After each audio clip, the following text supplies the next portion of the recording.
உண்மையிலே அவருக்கு இதயம் இருக்கா?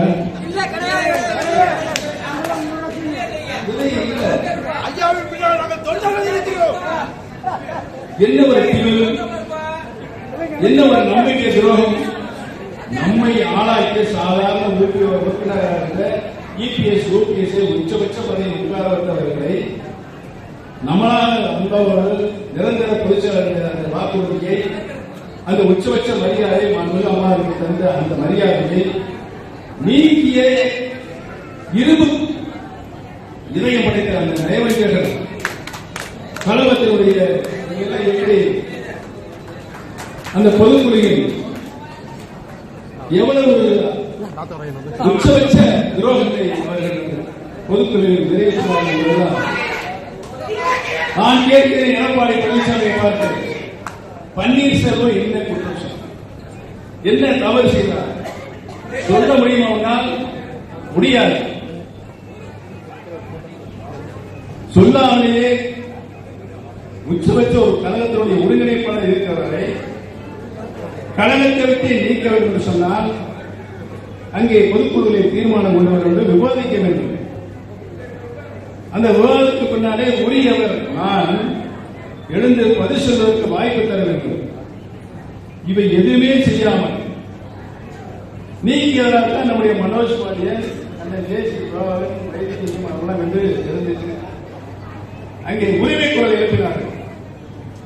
உரிமை குரல் எழுப்பியவர்களை நோக்கி என்ன வந்தது? என்ன வந்தது?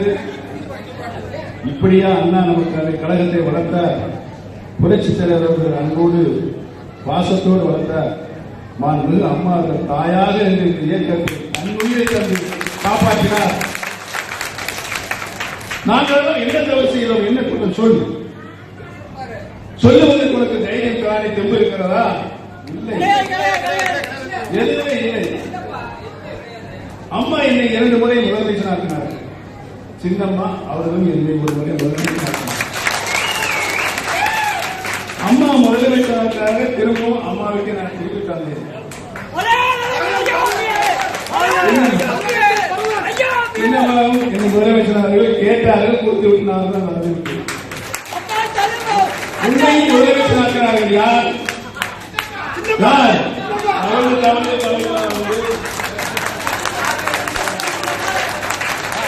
அதே தத்தி போயிட்டு முதலமைச்சர் கேட்டு வாங்குறீங்க. அந்த அம்மாவும் பாவம் ஏமாந்து சின்னம்மா பாவம் சின்ன பிள்ளைகளுக்கு சாட்டை கொடுத்துட்டு போய் சின்னம்மா அண்ணன் அடிக்கடி சொல்றாரு.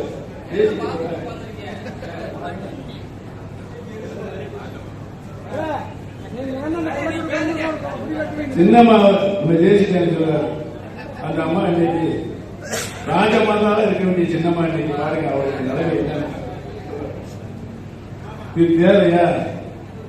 அந்த அம்மாவை பத்தி இப்ப என்ன சொன்னார் ஒரு கூட்டத்துல பேட்டியில? அங்க திரும்பி சொல்லுங்க, நான் சொல்ல முடியாது. அப்ப பதவி கொடுத்த ஒருவருக்கு அவர் கீழ்த்தரமான வார்த்தையை விமர்சனம் செய்த நம்பிக்கை துரோகி யார்?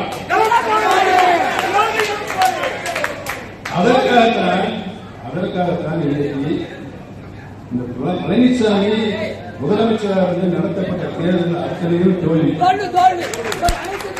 அத்தனையும் தோல்வி. ஊரக உள்ளாட்சி தேர்தல், நகராட்சி தேர்தல், சட்டமன்ற பொதுத் தேர்தல், நாடாளுமன்ற தேர்தல் 39 இடம் போட்டு ஒரே ஒரு தேனி, அது கூட பொறுப்பு. அது கூட பொறுக்கல. பாரத பிரதமர் தேனி மாவட்டத்திற்கு தேர்தலுக்கு முன்னால் 2 முறை வந்தார். தேர்தல் பிரச்சாரங்கள் 1 முறை வந்தார். 1 முறை தேனி நாடாளுமன்ற அந்த தொழில்தான் வெற்றி பெற்றது. அவர் அவராகவே எண்ணிக்கொண்டு நாம் தேர்தல் பிரச்சாரத்துக்கு போன ஒரே தொழில் தேனி அதை ஜெயிச்சிருக்குது. அதை நான் மத்திய அமைச்சர் கொடுத்து சொல்லி பாரதிய ஜனதா கட்சி அதிகாரம் தொலைக்காட்சியில் வந்துச்சு. யாரு உடனே இங்கிருந்து பரிசு 9 பேரை கூப்பிட்டு டெல்லிக்கு போய் மிகப்பெரிய மாபாகம் அதை கூட பொறுத்து கொண்டார் பன்னீர்செல்வம். அதை கூட பொறுத்து கொண்டார். தம்பி மீடியா பேசுறீங்களா? என்னங்க நல்லா பேசுறீங்களா? ஆக ஒரு பொதுவான இயக்கத்தில் சேவை இயக்கத்தில் பேரறிஞர் அண்ணாவால் திராவிட இயக்கத்தில் உருவாக்கப்பட்டு புரட்சி தலைவர் அதிமுக ஆரம்பித்ததற்கு பின்னால் இந்த இயக்கத்தை எப்படி தாய் பாசத்தோடு சகோதர பாசத்தோடு வளர்த்தார்கள். இன்னைக்கு எங்களையெல்லாம் பார்க்கின்ற போது தாய்மார்கள், சகோதரர்கள், சகோதரிகள் அன்போடு உபசரித்து வரவேற்று பாச உணர்வோடு இதுதான் ஒரு இயக்கத்தில் பிணைக்கப்பட்டிருக்கின்ற பாச உணர்வு. இதை கபலீகரம் செய்ய வேண்டும் என்று குறுக்கு வழியில் சால்வ் முடியுமா?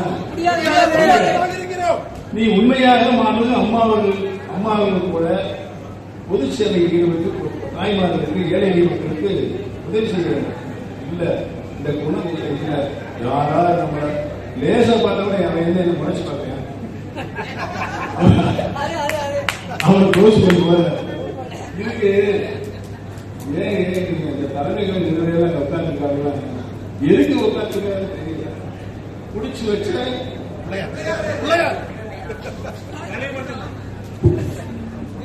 கழிவு அதுதான் மலையில பேசினா கரைஞ்சு போயிடும்.